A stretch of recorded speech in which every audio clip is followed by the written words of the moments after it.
आप देख रहे हैं गुलिस्तान न्यूज। अभी तक का उर्दू खबरनामा लेकर मैं आपका मेजबान गौहर कुची आपके खिदमत में हाजिर। सबसे रात से पहले सुर्खियों पर एक नजर।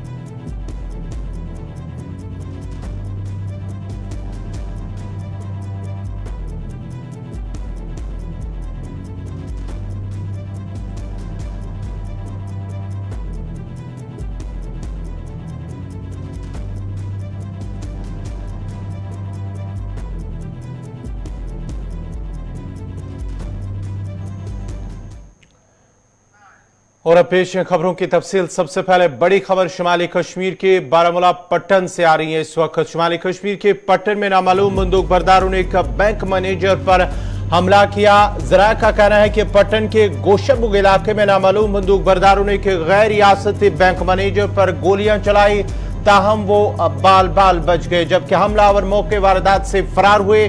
हमले के फौरन बाद ही फोर्सेज ने पूरे इलाके का मुहासरा लेकर हमलावरों की तलाश बड़े पैमाने पर शुरू कर दी, जो अभी भी जारी है। आपको बताते चले कि बैंक मैनेजर की शिनाख्त देहरादून के रहने वाले विवेक कुमार के बतौर हुई है। शुमाली कश्मीर पट्टन का गोशबुग इलाका, जहां पर नामालूम बंदूक बरदारों ने एक बैंक मैनेजर विवेक कुमार नामी एक बैंक मैनेजर पर हमला किया, नजदीक से गोलियां चलाई, ताहम वो बाल बाल बच गए और वो हमले में बहिफाजत मौजाती तौर पर वहां से बच निकले। उसके बाद ही पूरे इलाके का फोर्सेज ने मुहासरा किया और हमलावरों की तलाश बड़े पैमाने पर शुरू कर दी है। गोशबुग का पट्टन का गोशबुग इलाका, जहां पर नामालूम बंदूक बरदारों ने बैंक मैनेजर पर हमला किया। मजीद तफसीलात के लिए सीधा चलते हैं अपने नुमाइंदे राही निसार के पास। राही, क्या कुछ अपडेट है? देखिए गवर जी, बिल्कुल अगर हम इस इलाके की बात करें, नॉर्थ कश्मीर का गोशबुग इलाका है, जहाँ पे सुबह सवेरे तकरीबन 10:15 पर यहाँ पे अचानक एक खबर आएगी।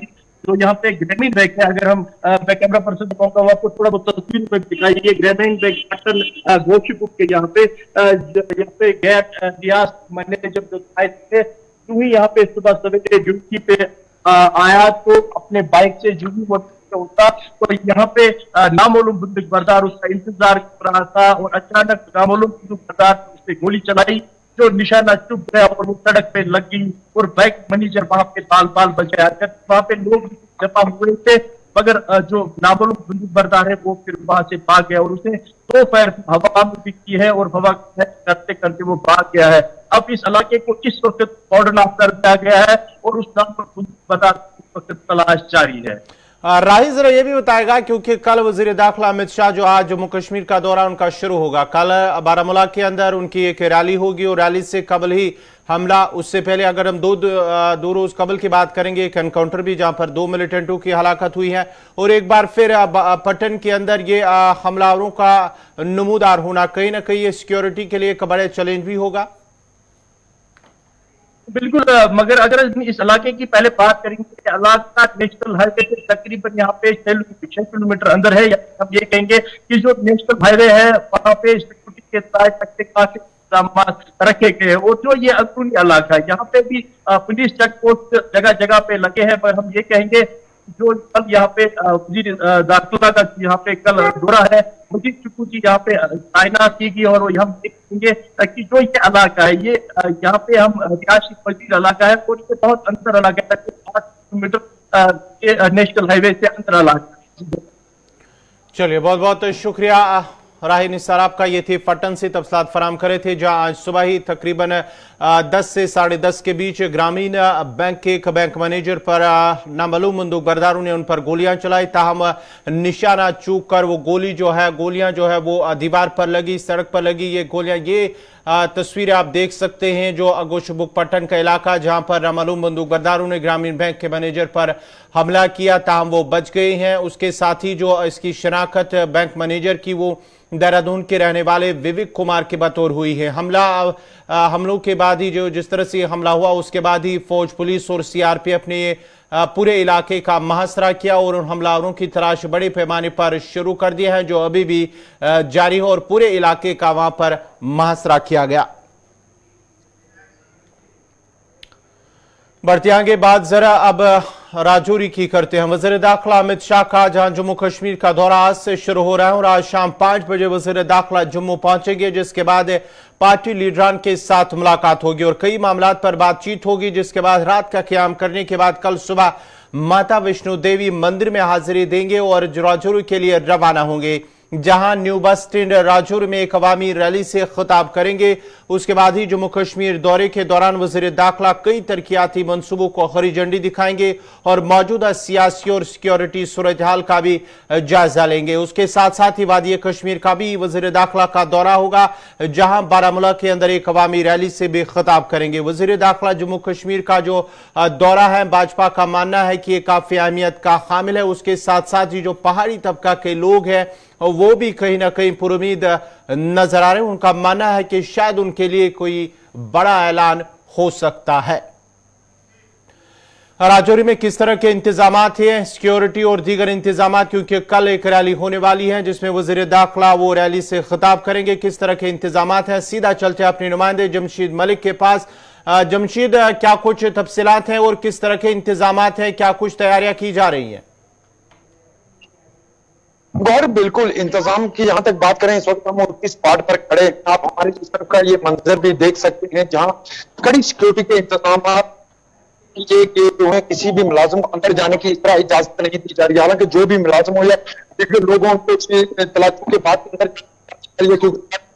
बड़ी रैली होने वाली, उस रैली को देखते हुए सिक्योरिटी के कड़े बीजेपी ने भी थोड़ी देर पहले यहाँ जायजा लेने के लिए पहुंचे थे।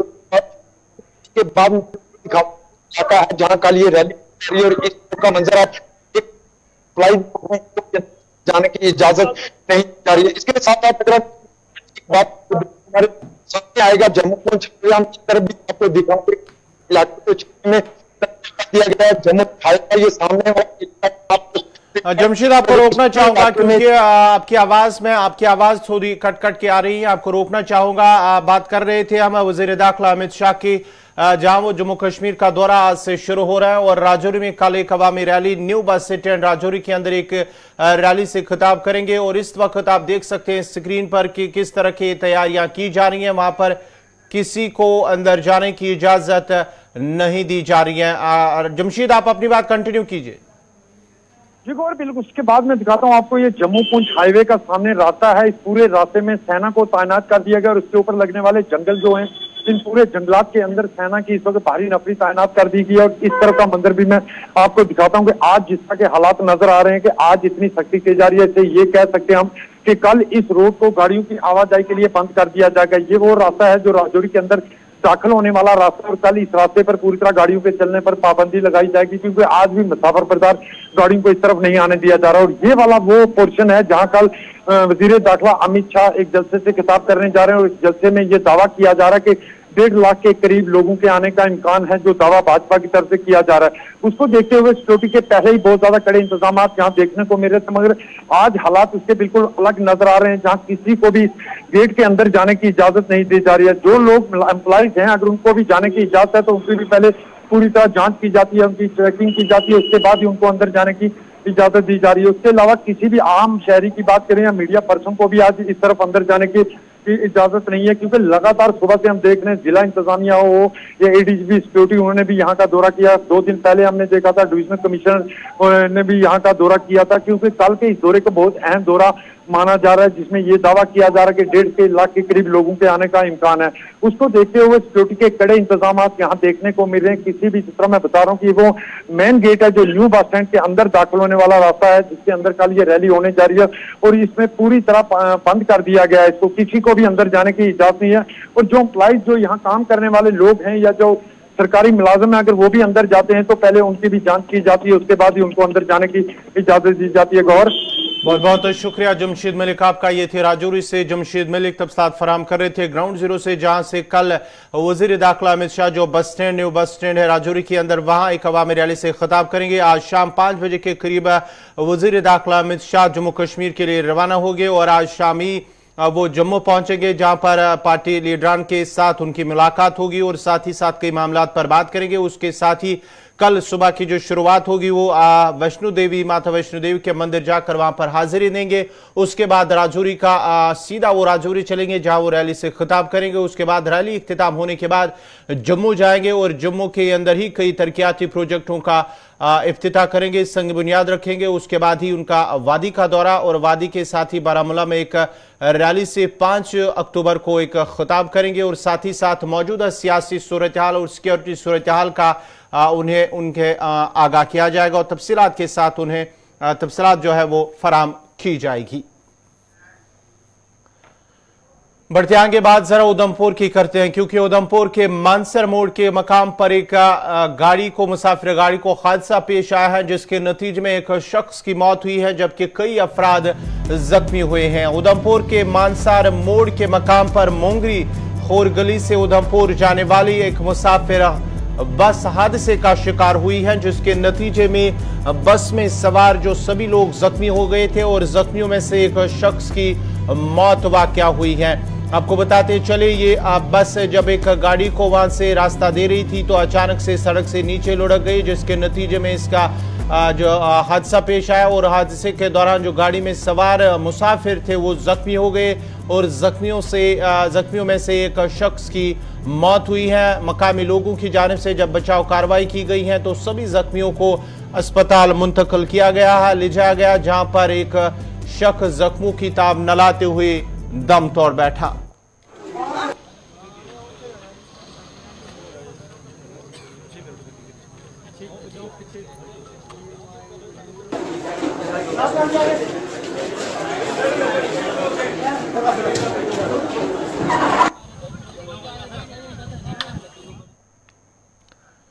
रियासत उत्तर प्रदेश के जिला भदोही के अरवाई पुलिस स्टेशन के करीब वाक़ा दुर्गा पंडाल में आरती के दौरान शॉर्ट सर्किट की वजह से पंडाल में आग लग गई, जिसमें 66 से ज्यादा अफराद झुलस गए।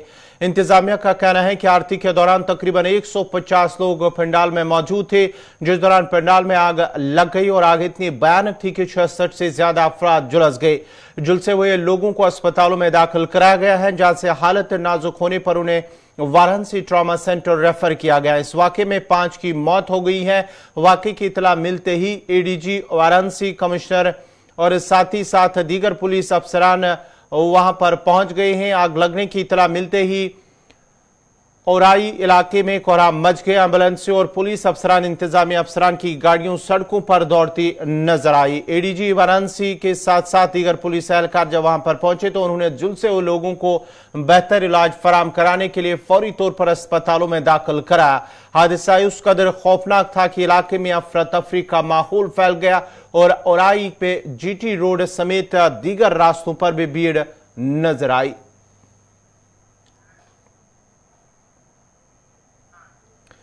समाजवादी पार्टी के बानी मुलायम सिंह यादव की तबीयत अचानक बिगड़ गई और उन्हें दिल्ली के करीब गुड़गांव के एक प्राइवेट अस्पताल में दाखिल करा गया है। बताया जा रहा है कि उन्हें पेशाब में इन्फेक्शन की वजह से अस्पताल में दाखिल कराना पड़ा। अस्पताल में हेल्थ चेकअप के दौरान ऑक्सीजन कम होने की वजह से उन्हें आईसीयू में भेजना पड़ा।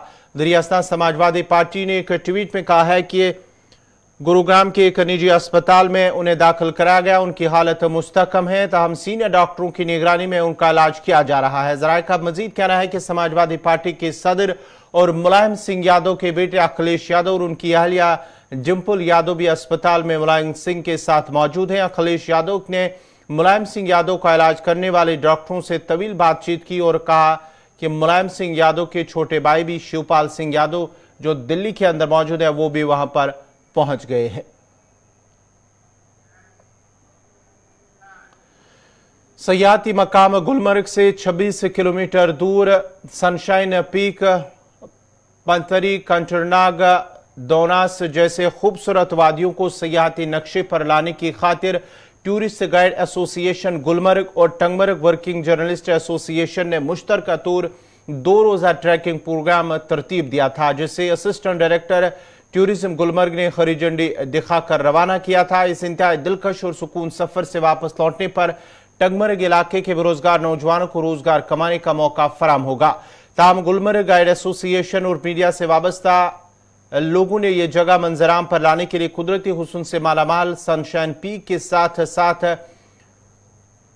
पथरी कांटरनाग और दीगर जो रास्ते हैं, जो मकामात हैं, वहां पर पैदल रसाई के जरिए दुनिया के सयाती नक्शे पर नुमाया मकाम दिलाने की खातिर ये मरहला लगातार 8.5 घंटे पैदल सफर करके वहां पहुंचे और कामयाबी हासिल की। इस मौके पर कहा गया है कि ट्रैकिंग के शौकीन सयाहों के लिए सनशाइन पीक एक अच्छी जगह है।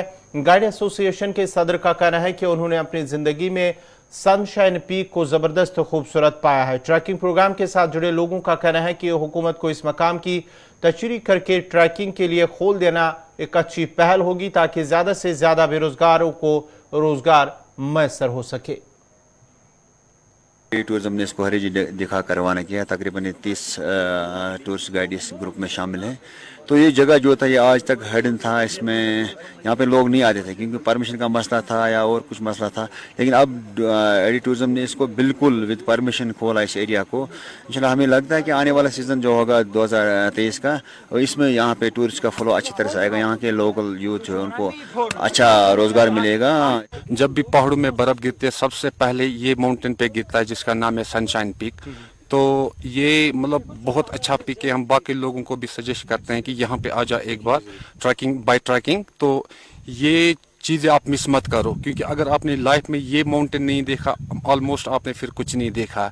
हर एक यहाँ पर आना चाहिए क्योंकि ये इनकम ऑफ सोर्सेज जो यहाँ का यूथ है उनके लिए बन रहा है और जो यहाँ बेरोजगार नौजवान है उनका भी यहाँ पर इनकम ऑफ सोर्सेज बन जाएगा और कश्मीर का शान इसी से बढ़ जाती है क्योंकि ये ट्रैकिंग प्लेस है। जैसा आज हम कल से ही हम ट्रैकिंग कर रहे हैं, one of the best tracking place ये माना जाता है। टूरिस्ट गाइड एसोसिएशन जो गुलमर्ग है उनके साथ कोलैबोरेट करके हमने 30 गाइड्स का एक ग्रुप जो हमारा अपर रीचेस हैं, जिसमें आपको पता है कि सनशाइन पीक है, पैजन है, धनवास है और भी जो जगह हैं। अगर हम आगे की बात करें गुलमर्ग से, तो यहाँ से इंसान बुनियार भी ट्रैकिंग करके जा सकता है। एंड देन अगर हम दूसरे साइड से बात करेंगे तो तोसा मैदान भी जा सकता है। तो हमारी एक कोशिश है कि यहाँ, क्योंकि गुलमर्ग विंटर स्पोर्ट्स रिलेटेड के हिसाब से अपने आप में तो फेमस है ही, बट समर्स में यहाँ अगर टूरिस्ट आता है तो उसको कुछ एक्स्ट्रा मिलना चाहिए। तो यही एक कोशिश थी। तो मुझे उम्मीद है कि आज जो हमारे जो गाइड्स का ग्रुप है तो उन्होंने इन जगहों को एक्सप्लोर किया है। हमारा इनके साथ बराबर का ताउन रहा। तो हम उम्मीद करते हैं कि आइंदा जो टूरिस्ट आएंगे तो वो उन जगहों के लिए भी टूरिस्ट को ले जाएंगे ताकि जो यहाँ टूरिस्ट आता है वो यहाँ से अच्छी मेमोरीज और अच्छी। तारीखी भद्रवा किला इंतजामिया की तरफ से नजरअंदाज करके बुरी हालत में है। भद्रवा किला, जिसे रतनगढ़ किला भी कहा जाता है, भद्रवा के सबसे तारीखी और सकाफती असासों में से एक है। एक छोटी सी फ्लैट चोटी वाका पहाड़ी पर वाका ये किला देवदार के दरख्तों का एक खूबसूरत पस मंजर भी पेश करता है। वादी भद्रवा का एक मुकम्मल मंजर किला 2 मुख्तलिफ हिस्सों पर मुश्तमिल है, ऊपरी और निचला हिस्सा, जबकि सबका 2 आज़ाद टावर ब्लॉक्स पर मुश्तमिल है। किला के बारे में कहा जाता है कि इसमें 4 बंदूकें नस्ब हैं और इसमें से 50 आदमियों की एक छावनी है। 1854 में कहा जाता है कि भद्रवा की क़यादत में जनरल शक्तू कोतवाल और चंपा के दरमियान पदरी दर में जनरल नथुराम की क़यादत में एक जबरदस्त तसादुम हुआ और 3 दिन तक जारी रहने के बाद ही आखिरकार भद्रवा को चंपा से अलग कर दिया गया है।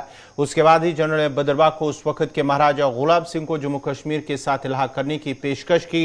राजा जो जनरल से खुश हुआ, उसने इसे भद्रवा में एक जागीर की पेशकश की। 1919 में इस किले को जेल में तब्दील कर दिया गया था।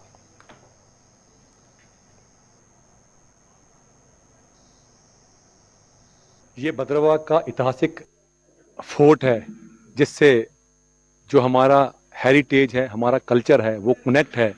लेकिन सरकार की तरफ से कंटिन्यू इस भद्रवा के किले को जो 1733 में महाराजा पहाड़ चंद ने बनाया था उसको इग्नोर किया जा रहा है। होना तो ये चाहिए था कि ये इसको डेवलप करके टूरिज्म विभाग को हैंडओवर किया जाए और टूरिस्ट को अट्रैक्ट किया जाए इस किले की तरफ। लेकिन एक डिस्क्रिमिनेशन का अगर आपने देखना है, एक निगलिजेंस और डिस्क्रिमिनेशन अगर आपने देखनी है तो उसकी मिसाल भद्रवा फोर्ट है, जिसको कोई भी प्रयास ना तो पॉलिटिकल विल हमारे लीडर्स में है और ना हमारे इलेक्टेड रिप्रेजेंटेटिव्स में है कि इसको लाइट और साउंड सिस्टम बनाया जाए, ये एम्प्लॉयमेंट अपॉर्चुनिटीज के लिए इसको प्रोटेक्ट किया जाए, इसको एक्सप्लोर किया जाए, जिसकी वजह से ये किला जो है अपने आप में एक इतिहास बनता जा रहा है। और हमें यूनाइटेड किंगडम से सीखना चाहिए, जहाँ पे ऐसे जैसे जो हेरिटेज हैं, जो मिरास हैं, जो हमारी विरासत है, उनको प्रिजर्व किया जाता है, उनको प्रोटेक्ट किया जाता है और उनको टूरिज्म अट्रैक्शन के लिए जो है उनको बढ़ावा दिया जाता है। लेकिन यहाँ पे मुझे लगता है कि इतने वर्षों से कोई भी प्रयास जो है इसको डेवलप करने के लिए नहीं किया, जिसकी वजह से इतिहास बनते जा रहा है। इस पे यहाँ अगर आप भद्रवाह फोर्ट में आएंगे तो आपको यहाँ पे डोगरा और हिमाचल का आर्किटेक्ट जो है वो यहाँ पे दिखाई देगा।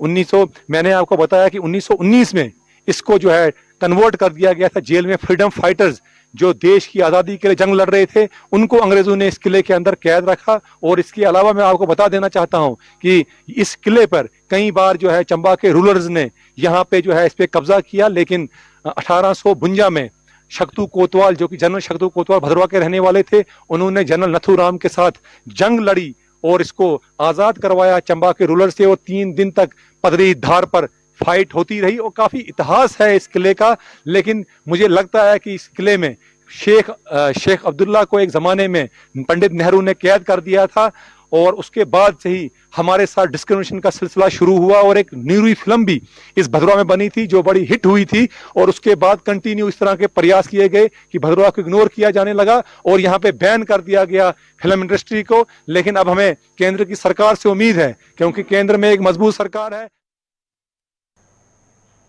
सब जिला त्राल में हजरत अमीर कबीर रहमतुल्लाह अलैह की ज़ियारत खानकाह फैज़पाना को साल 1997 में आके एक होलनाक वारदात में शदीद नुकसान पहुंचा था, जिसके बाद उस वक्त की सरकार ने खानकाह के नए सिरे से तामीर का काम महकमे सयाहत को सौंपा। महकमे ने JKPCC के जरिए से खानकाह पर काम शुरू किया था।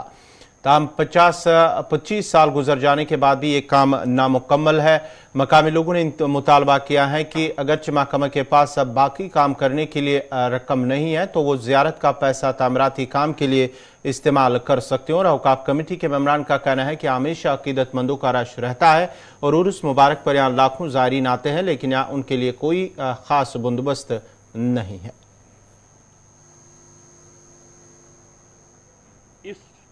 औकाफ इस्लामिया के पास अभी तकरीबन 1.5 करोड़ का रुपया जो जमा हुआ है लोगों के नजराने की वजह से, अगर उस पैसे को इस आस्तानी आलिया की फेस लिफ्ट, वायरिंग और जो इसकी फेंसिंग साल से रुकी पड़ी है, दीवारबंदी, उस पर खर्च किया जाए तो बेजा ना होगा। हमारी सिटीजन काउंसिल त्राल और इस इलाके के लोग जो इस दरगाह से एक वाजहाना जज्बाती एक अटैचमेंट रखते हैं, वो ADC साहब त्राल से गुजारिश करते हैं कि वो इस पैसे में से इस दीवारबंदी के लिए और फेसलिफ्ट के लिए और दूसरे काम जो अधूरे रुके पड़े हैं आस्तानी आलिया के, इस पे अगर सर्फ किए जाए तो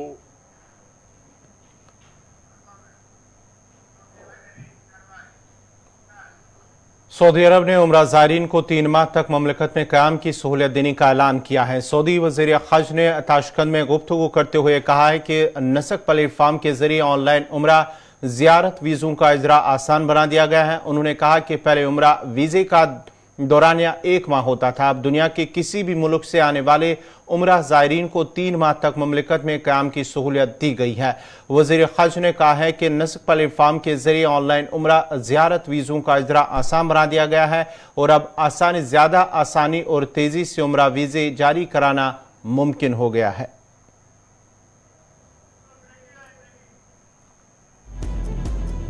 बड़ी खबर इस वक्त ईरानी मुसाफिर तैयारे में बम की खबर, जो इस वक्त बड़ी खबर आ रही है कि तेहरान से चीन की तरफ जा रहा था तैयारा, जिसके बाद ही इसमें एक बम की खबर आ गई है। हिंदुस्तानी फिजाइयत से मांगी थी लैंडिंग की इजाजत। आपको बताते चले बड़ी खबर, हिंदुस्तानी फिजाइयत ने इनकार किया है, तैयारा चीन की तरफ अब रवाना हुआ है। जहां पर आपको बड़ी खबर इस वक्त आ रही है कि ईरानी मुसाफिर तैयारे में बम की खबर मिलने के बाद ही उन्होंने भारत से जो है फिजा हदूद मांगने के हवाले से, लैंडिंग के हवाले से उन्होंने इजाज़त मांगी थी, लेकिन हिंदुस्तान की जानिब से इजाज़त नहीं दी गई है, जिसके बाद ही तैयारा चीन की तरफ रवाना हुआ। हिंदुस्तानी फिजायत की जानिब से इनकार करने के बाद ही तैयारा चीन की तरफ रवाना हुआ और इनारी मुसाफिर तैयारा, उसमें बम की खबर मिलने के बाद ही तेहरान से ये चीन की तरफ जा रहा था तैयारा। उसके बाद ही अब जब भारत से इजाज़त मांगी गई थी, फिजाया इजाज़त मांगी गई थी, ताम इनकार मिलने के बाद ही अब तैयारा चीन की तरफ रवाना हुआ है।